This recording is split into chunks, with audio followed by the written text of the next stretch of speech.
सोच रहे थे कि कैंग गया है तो डॉक्टर डूम आके कुछ कमाल करेगा, अब उसकी खुद की फील्डिंग सेट हो गई। कैसे, आगे बताऊंगा। पहले शुरू करते हैं इट वेलकम टू डेरी से, जिसके पहले सीजन का पहला एपिसोड अभी स्ट्रीम हो रहा है। एंड मैंने बस ऐसे ही देखने बैठा था कि भाई ठीक है यार, इट देख करके डर तो नहीं लगा था, लेकिन इसको देखने के बाद आई रियलाइज कि अगर एंडी मुस्केटी को पिक्चर की जगह एक शो बनाने को दिया होता ना तो क्या मजेदार समा बांधा जाता। अब ऐसा क्यों बोल रहा हूं वो जाके तुम एपिसोड देखना पता चलेगा, लेकिन फिलहाल के लिए खबर ये है कि इसके एक्चुअली एक नहीं बल्कि 3 सीजन्स प्लान करे गए हैं। पहला 1962 जो चल रहा है अभी फिलहाल सीजन 1 में, फिर आएगा 1935 और उसके बाद जो आखिरी सीजन होगा इट विल बी 1908। मतलब पास्ट में जाएगी कहानी। और इसको ना पेनीवाइज की जो वो 27 साल की साइकिल होती है उसके हिसाब से प्लान किया हुआ है। हमारे सोने उठने को भी कोई इतना इंपॉर्टेंस दे देता तो फिर जिंदगी के क्या ही मजे थे, लेकिन बात वो नहीं है। फिर क्या है कि सुपर गर्ल मूवी अभी बन चुकी है, शूटिंग कंप्लीट है उसकी, लेकिन रीशूट्स चालू कर दिए गए। ये कोई भी नॉर्मल स्टैंडर्ड मूवी का प्रोटोकॉल होता ही है कि थोड़े बहुत रीशूट करवाते हैं।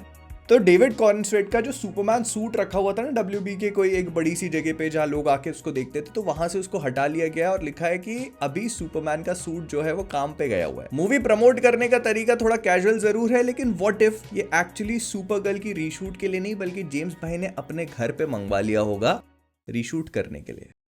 फिर लैंटर्न्स के शो रनर का ये कहना पड़ता है कि ये शो एक ऐसी कहानी है जो ये बताती है कि कब एक आदमी का समय पूरा हो चुका है और वो जिस पोस्ट पे है उससे कब स्टेप डाउन कर लेना चाहिए ताकि दूसरा आकर के उसको रिप्लेस कर सके। एंड अगर सूत्रों की मानी जाए तो ये शो जो मुझे एक्सपेक्टेड था कि अर्ली 2026 में रिलीज होगा, वो अब ऐसा कहा जा रहा है कि सुपर गर्ल के बाद आएगा, मतलब जून जुलाई मिड 2026 में। एंड ना जितना मैं इसके बारे में सुनता जा रहा हूं मुझे ऐसा क्यों फील हो रहा है कि शो में हम इनको दोनों नॉर्मल कपड़ों में देखने वाले हैं जो नॉर्मल ह्यूमन डिटेक्टिव्स का काम करेंगे। बस आखिरी फिनाले में जो है ना वो बड़ी CGI फाइट के लिए ये थोड़े बहुत ऐसे सूट वूट पहने। I hope that doesn't happen, मतलब ऐसा लग रहा है। लेकिन एक और चीज को 2026 में आना है और उसके शो रनर ने उसको टीज करना शुरू कर दिया है। मैं बात कर रहा हूं बॉयज के फाइनल सीजन की। एरिक ट्रिप्के जो इसको बना रहे हैं उनका कहना है कि एडिटिंग कंप्लीट हो चुकी है, VFX भी आधा कर लिया है, म्यूजिक और कलर ग्रेडिंग अभी बाकी है, तो वो जल्दी करके हम लोग जितना जल्दी हो सके तुमको देंगे और जितना जल्दी तुम सोच रहे हो ये उससे भी जल्दी आने वाला है। देखो साहब 2026 ना पिछवाड़ा कपा देने वाला साल होने वाला है। इतनी बड़ी बड़ी पिक्चरें रिलीज हो रही हैं, ऊपर से दुनिया भी खत्म होनी है।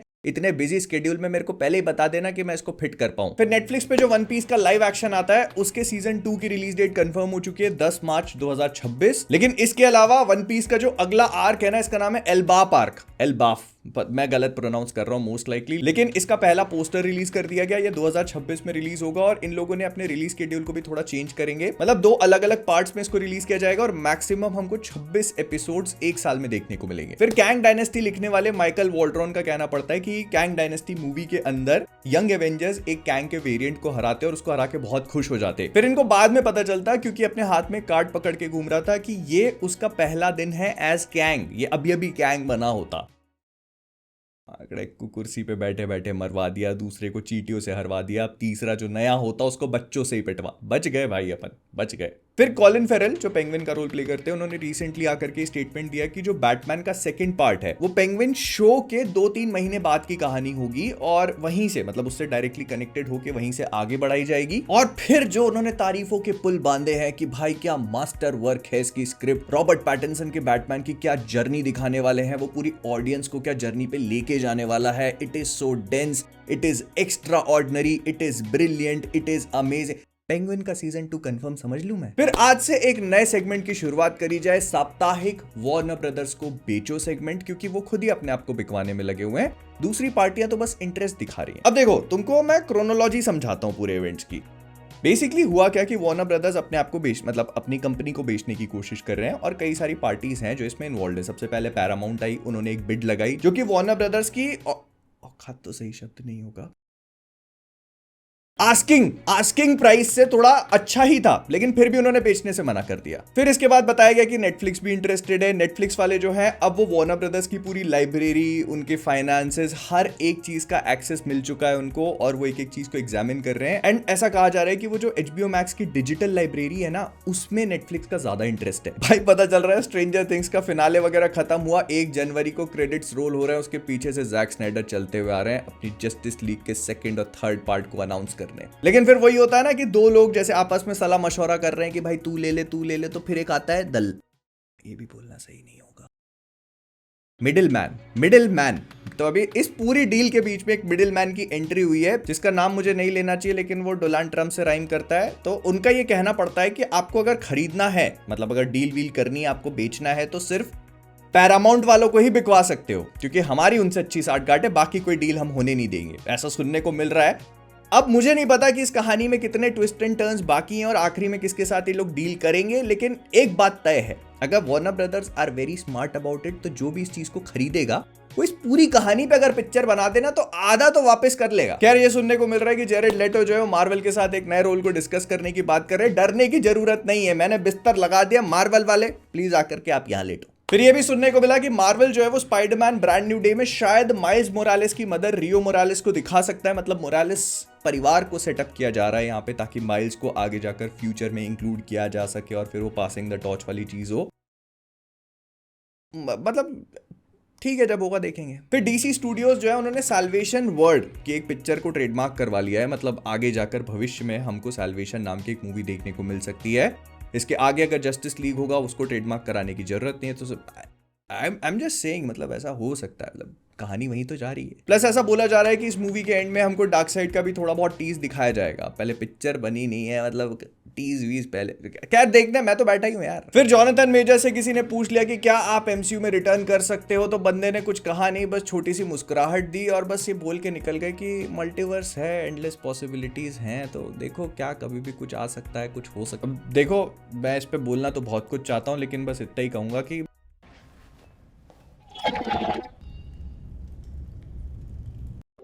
फिर टॉम हॉलैंड की Spiderman brand new day Tom Holland की ही ऑडिसी मूवी के साथ क्लैश कर रही है। ऐसा एक्सपेक्टेड था कि इन दोनों में से एक मूवी अपनी रिलीज डेट को शिफ्ट करेगी, लेकिन क्रिस्टोफर नोलन तो भाई उसने बैटमैन की कहानी आगे नहीं बढ़ने दी अपने, तो अपनी पिक्चर को कहां आगे बढ़ाएंगे। तो उन्होंने अपनी release date as it is रखी है। And by the looks of it ये एक्सपेक्टेड था कि शायद ब्रांड न्यू डे को आगे खिसकाया जाएगा या पीछे की, मतलब कहीं तो कुछ शिफ्ट करेंगे ताकि वो बढ़िया सी आईमैक्स स्क्रीन इनको मिल पाए, but it doesn't look like it's happening right now. तो मतलब स्पाइडरमैन जो है वो इस बार आईमैक्स में नहीं लगेगी सैडली। मेरे को क्या ही सैडली, घंटा मेरे पूरे स्टेट में आईमैक्स नहीं है। फिर ऐसा कहा जा रहा है कि मार्वल स्टूडियोज जो है ना, वो मून नाइट का सीजन 2 बनाना तो चाहते थे, लेकिन उसके पहले उनको मिडनाइट सन्स बनानी थी, क्योंकि उसी मूवी में ये लोग मून नाइट का जो कैरेक्टर है उसको और सेटअप करते और सीजन 2 दिखाते। लेकिन मिडनाइट सन्स इसलिए नहीं बन रही है क्योंकि उसमें उनको गोस्ट राइडर दिखाना था। गोस्ट राइडर इसीलिए नहीं दिखाया जा रहा है क्योंकि इनको पहले ब्लेड की फिल्मिंग रैप अप करनी है। ब्लेड की फिल्मिंग इसीलिए रैप अप नहीं हो पा रही है क्योंकि वो शुरू ही नहीं हुई। वो शुरू इसलिए नहीं हुई है क्योंकि माहर्शाला अली जो है वो किसी को कलम उठाने नहीं देते। जैसे ही कोई इंसान कलम उठाता है, इनके पिछवाड़े के चुनमुने इनको काटना शुरू कर देते हैं और वो वहीं बंद करवा देते हैं सब कुछ। तो समझ रहे हो, ये था साप्ताहिक ब्लेड सेगमेंट। फिर जो हम लोगों ने रोस्ट वर्स में कुछ टाइम पहले बात करी थी ना कि डैमसन इड्रिस शायद मार्वल के नए ब्लैक पैंथर बन सकते हैं, तो अब इस बात की प्रोबेबिलिटी और बढ़ रही है, क्योंकि कुछ दिनों पहले एक फैशन इवेंट के दौरान ब्लैक पैंथर के जितने भी कॉस्ट्यूम्स वगैरह हैं उनको काफी अच्छे से प्रेजेंट किया गया। पूरी कास्ट वहां पे मौजूद थी, इंक्लूडिंग ओकोय वगैरह सब कुछ। और इस पूरी कास्ट में सिर्फ एक बंदा था जो यहाँ पर फिट नहीं हो रहा था, क्योंकि वो पूरे एमसीयू में, पूरी मूवी में कहीं पर भी नहीं है, और वो है डैमसन इड्रिस। इनफैक्ट उसने जो कपड़े पहने हुए थे वो काफी हद तक तचाला जैसे फील भी हो रहे हैं। उनसे पूछा गया कि क्या एमसीयू से तुम्हारी बात चल रही है, तो उसने ऐसा कहा कि यस नो। अब मतलब इससे मैं क्या ही समझूं, मैं क्या ही समझूं, मैं क्या ही समझूं। फिर इसके बाद ऐसा कहा जा रहा है कि जो पनिशर का स्पेशल हम लोग देखेंगे ना अगले साल, वो एकदम पीक पनिशर होगा। मतलब ऐसा पनिशर जो हम लोगों ने अभी तक सिर्फ कॉमिक बुक्स में ही देखा है, कि वायलेंस, ब्रुटैलिटी इनकी सारी हदों को पार कर देगा और अभी तक का मार्वल एंड डिज्नी का सबसे ज्यादा ब्रूटल आर रेटेड शो होगा। ऐसे मैं तुमको बता देता हूँ, बाहर बहुत बड़ा सेट नहीं हुआ है, हद से क्या 2-4 मुंडिया काट देगा, ये कर दे बहुत बड़ी बात हो जाएगी। मतलब ये बहुत बड़ी बात कर दी, ये नहीं एक्सपेक्ट मत करना। फिर ये सुनने को मिल रहा है कि जो सीक्रेट वॉर्स है ना, वो पहले एक 2 पार्ट मूवी की तरह प्लान करी गई थी। मतलब डूम्सडे आती, फिर सीक्रेट वॉर्स 1, सीक्रेट वॉर्स 2, जिसके फेवर में मैं बहुत ज्यादा था। लेकिन अब ये सुनने को मिल रहा है कि जो डूम्सडे का 6 महीने वाला डिले हुआ है ना, तो इस वजह से रूसोज ने सीक्रेट वॉर्स को एक ही पार्ट में कंप्लीट करने का फैसला किया है। मूवी ऑल्दो काफी बड़ी बनाई जाएगी, मतलब शायद मार्वल की अभी तक की सबसे लंबी मूवी होगी, 3.5-4 घंटे के आसपास। लेकिन हाँ, ये सिर्फ रूमर्स हैं, ऐसा सुनने को मिल रहा है कि ऐसा होगा, इतनी लंबी होगी, 2 पार्ट्स में नहीं होगी। 2 पार्ट्स में कर दो तो मैं तो मना नहीं कर रहा, बट मतलब फिर भी देखेंगे, अब जैसा भी होगा पता चल ही जाएगा, मैं बैठा हूं ना। लेकिन फिर आती है एक बहुत ही तगड़ी खबर, जिसको एक्चुअली जब मैंने पढ़ा तो आई वॉज थोड़ा सा सरप्राइज्ड। मतलब देखो, हमें ये पता है कि डूम्सडे का कोई छोटा सा प्रीव्यू या कोई छोटा सा टीजर वगैरह जो है वो अवतार के पहले अटैच किया जाएगा। मतलब जो मूवी देखने जाएगा वो थिएटर थिएटर में पहले वो प्ले होगा। लेकिन अब इसको लेकर ये डिटेल्स मिलना शुरू हो चुकी है कि एक बेसिक अनाउंसमेंट टीजर नहीं होने वाला, इसमें हमको काफी सारी चीजें दिखाई जाएंगी, ये थोड़ा लंबा भी होगा। इसमें डॉक्टर डूम को एक्शन में दिखाया जाएगा और ये डूम के ऊपर काफी हेवीली फोकस भी करेगा। इनफैक्ट ये डॉक्टर डूम को फैंटम ऑफ द ओपेरा का जो फैंटम था ना उसकी तरह पोर्ट्रे करेगा, मतलब एक ऐसा मॉन्स्टर जो कि सैड है अपनी लाइफ में लेकिन फिर भी वो जीना चाहता है, उसके कुछ एम्बिशन, मतलब इस तरह से उसको पोर्ट्रे किया जाएगा।